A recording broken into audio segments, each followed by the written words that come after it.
శ్రీ గురుచరిత్ర 35వ అధ్యాయం. శ్రీ గణేశాయ నమ. శ్రీ సరస్వత్యై నమ.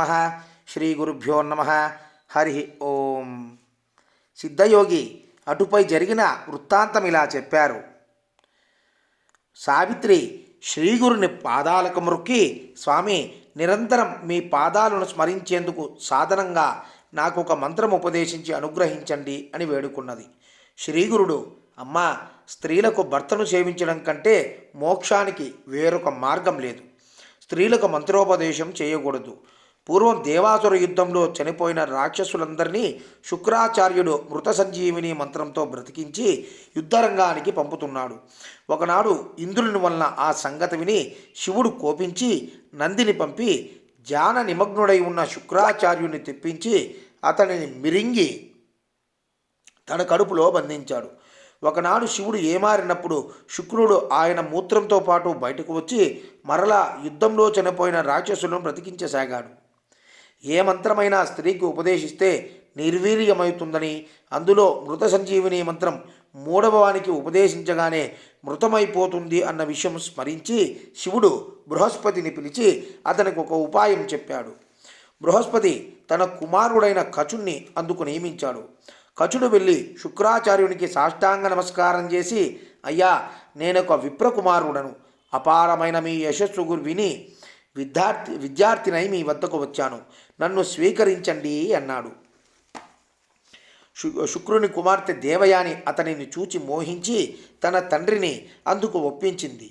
కానీ రాక్షసులు కొద్ది కాలానికి కచుడు శత్రుపక్షం వాడని తెలుసుకున్నారు. కానీ శుక్రాచార్యునికి సాహసించలేదు. ఒకనాడు కచుడు సమిధలు తేవడానికి అడవికి వెళ్ళినప్పుడు రాక్షసులు అతనిని రహస్యంగా అక్కడే చంపేశారు. దేవయాని మొరపెట్టుకునగా శుక్రుడు తన దివ్య దృష్టితో తెలుసుకుని మృత సంజీవిని మంత్రంతో అతనిని తిరిగి బ్రతికించాడు. రాక్షసులు మరొక్క మారి అతనిని చంపి దహనం చేసి ఆ బూడిద నలుదిక్కులకు విరజిమ్మేశారు. కానీ శుక్రుడు మరలా అతనిని బ్రతికించాడు. రాక్షసులు అతనిని మళ్ళీ చంపి భస్మం చేసి నీటిలో కలిపి శుక్రుని చేత త్రాగించారు. ఈసారి దేవయాని మొరపెట్టుకున్నప్పుడు శుక్రాచార్యుడు తన యోగ దృష్టితో జరిగినది తెలుసుకొని ఆమెతో ఇలా అన్నాడు. అమ్మా, ఈ రాక్షసులు అతనిని నా కడుపులోకి పంపించేశారు. ఇప్పుడు కచుణ్ణి బ్రతికిస్తే నేను చనిపోవలసి వస్తుంది. అప్పుడు ఆమె, తండ్రి, నేను అతనిని వివాహము ఆడాలని ఎంతో ఆశలు పెంచుకున్నాను. అతడు లేక నేను బ్రతకలేను అన్నది. ఆ రాక్షస గురువు, ఈ మంత్రం నాకొక్కడికే తెలుసు, ఇతరులకు చెప్పకూడదు అన్నాడు. ఆమె, తండ్రి, నీ కుమార్తెనైన నాకు ఆ మంత్రం ఉపదేశించు. కచుడు బ్రతికి బయటకు రాగానే మరలా నిన్ను కూడా బ్రతికిస్తాను అన్నది. అమ్మా, స్త్రీలకు మంత్రజపం తగదు. వారికి భర్త సేవయే విధించబడింది. స్త్రీకి ఉపదేశించిన మంత్రం శక్తిహీనమవుతుంది అన్నాడు శుక్రుడు. దేవయాని అలిగి, అలా అయితే మీరు మీ మంత్రంతో సుఖంగా ఉండండి. నేను కచుని విడిచి జీవించలేను, నేను మరణిస్తాను అని చెప్పి మూర్ఛపోయింది. వేరే దారి లేక ఆమెపై వాత్సల్యంతో శుక్రాచార్యుడు ఆమెను మేల్కొలిపి మంత్రం ఉపదేశించి ఆ తర్వాత మంత్రంతో కచుని బ్రతికించాడు. అప్పుడు కచుడు శుక్రుణ్ణి కడుపు చీల్చుకొని బయటకు రాగానే దేవయాని 3 సార్లు ఆ మంత్రం ఉచ్చరించి తన తండ్రిని బ్రతికిస్తున్నప్పుడు కచుడు కూడా ఆ మంత్రం విన్నాడు. స్త్రీకి ఉపదేశించడం వల్ల 3వ వాడుగా కచుడు వినిన కారణంగానూ ఆ మంత్రం నష్టమైంది. అలా నిర్ధారణ చేసుకొని కచుడు శుక్రాచార్యుడికి నమస్కరించి, అయ్యా, మీ కృప వలన విద్యలన్నీ నేర్చుకున్నాను. నా అభీష్టం నెరవేరింది.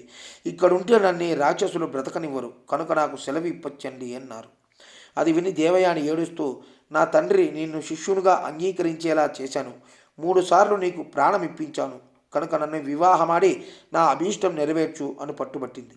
కచుడు, నీవు గురుపుత్రికవి కనుక నాకు సోదరివి, ప్రాణదానం చేశావు కనుక తల్లివి. నిన్ను వివాహమాడదలచడం మహాపాపం, కనుక నన్ను వెళ్ళనివ్వు అని ప్రార్థించాడు. కానీ ఆమె కామవశయ్యై, కృతజ్ఞుడా, నా సహాయంతో నీవు నేర్చిన విద్యలన్నీ మర్చిపోదువుగాక అని శపించింది. కచుడు ఆమెను అసహ్యించుకొని తనను అనవసరంగా శపించినందుకు ప్రతిశాపమిచ్చి వెళ్ళిపోయాడు. నాటి నుండి యుద్ధంలో దేవతల చేత చంపబడిన రాక్షసులు తిరిగి బ్రతకలేదు. ఇది తెలిసిన వారెవరూ స్త్రీకి మంత్రోపదేశం చేయరు. కనుక సావిత్రి, నీకేదైనా వ్రతం చెప్తాను, చేసుకో అన్నారు. సావిత్రి స్వామికి నమస్కరించి, స్వామి, మీ పాదసేవకు మించిన వ్రతం ఏమున్నది? అయినప్పటికీ మీ ఆదేశమే నాకు వేదవాక్కు. మీకు నచ్చిన వ్రతం సెలవీయండి అన్నది. శ్రీగురుడు ఇలా చెప్పారు: అందరూ ఆచరించుకోవడానికి అనువైనది ఉత్తమమైన సోమవార వ్రతం. దానిని వెనుక సూత మహర్షి శౌనకాది మునులకు ఉపదేశించాడు. సోమవారం నాడు రాత్రి మాత్రమే భోజనం చేస్తూ ఇంద్రియ నిగ్రహంతో ఉండాలి. ఈ వ్రత మహిమ తెలిపే ఐతిహ్యము ఒకటి చెబుతాను, శ్రద్ధగా విను. ఆర్యావర్తంలో చిత్రవర్మ అనే రాజు తన ప్రజలను ఎంతో ధర్మంగా పాలిస్తుండేవాడు. అతడు సంతానం కోసం శివుడిని పూజించగా ఆయన వరం వల్ల ఒక కుమార్తె జన్మించింది. ఆమెకు సీమంతిని అని పేరు పెట్టుకున్నారు.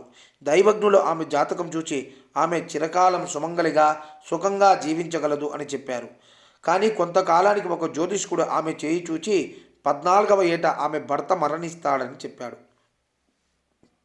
ఆమె వివాహం ప్రసక్తి వచ్చినప్పుడల్లా తల్లిదండ్రులు పడుతున్న మనోవేదన గుర్తించి సీమంతిని ఒకనాడు యాజ్ఞావల్క్య మహర్షి భార్య మహాపతివ్రత అయిన మైత్రేయిని దర్శించి నమస్కరించి తన దురదృష్టానికి నివారణ తెలపమని ప్రార్థించింది.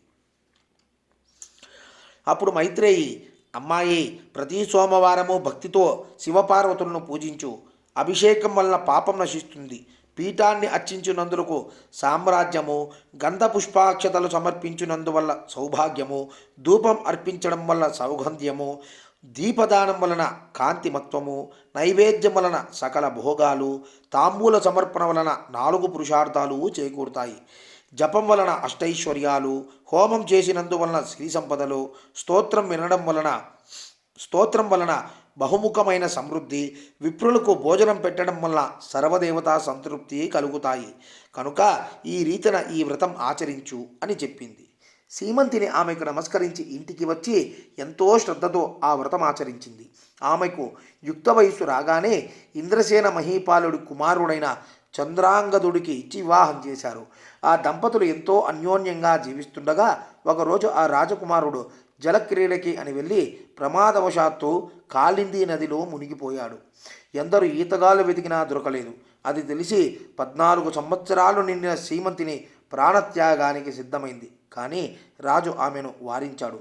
బంధువులందరూ నది ఒడ్డుకు చేరి దుఃఖించారు. సీమంతిని తాను వ్రతము ఆచరించినా కూడా తన భర్తను రక్షించినందుకు శివపార్వతులకు మొరపెట్టుకుని సహగమనం చేయడానికి సిద్ధమైంది. అప్పుడు పురోహితులు, శవము కనిపించకుంటే సహగమనం చేయకూడదు.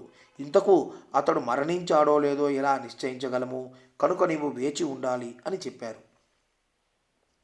పుత్రశోకంతో ఇంద్రసేనుడు మతిస్థిమితం కోల్పోగానే దాయాదులు అతని రాజ్యాన్ని అపహరించి ఆ రాజదంపతులను చెరసాల్లో పెట్టారు. చిత్రవర్మ శాస్త్రానుసారం 1 సంవత్సరము వేచి చూచిన తరువాత తన కుమార్తెకు వైధవ్యం ఇప్పించాలని నిశ్చయించుకున్నాడు. సీమంతిని మాత్రం అంత దుఃఖంలోనూ తదేక దీక్షతో ఆ వ్రతము ఆచరిస్తూనే ఉన్నది. నీట మునిగి చనిపోయిన చంద్రాంగదుడిని నాగకన్యలు అమృతం పోసి బ్రతికించి పాతాళ లోకంలో మహోజ్వలమైన పట్టణంలో మనులతో వెలిగిపోతున్న పగడలు గల తమ రాజైన తక్షకుని దగ్గరకు తీసుకువెళ్లారు. అతనికి చంద్రాంగదుడు నమస్కరించాడు. తక్షకుడు అతని వృత్తాంతమెరిగి సంతోషించి సకల భోగాలు అనుభవిస్తూ తమ లోకంలోనే ఉండిపోమ్మని అతనిని ఆహ్వానించాడు.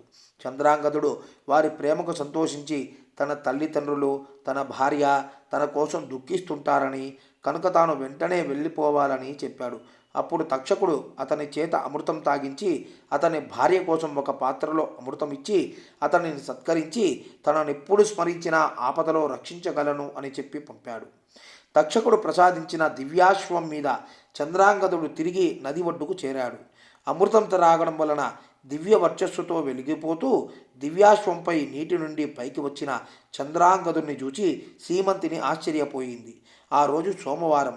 సీమంతిని తన పరిచారకులతో స్నానం చేయడానికి నదికి వచ్చింది.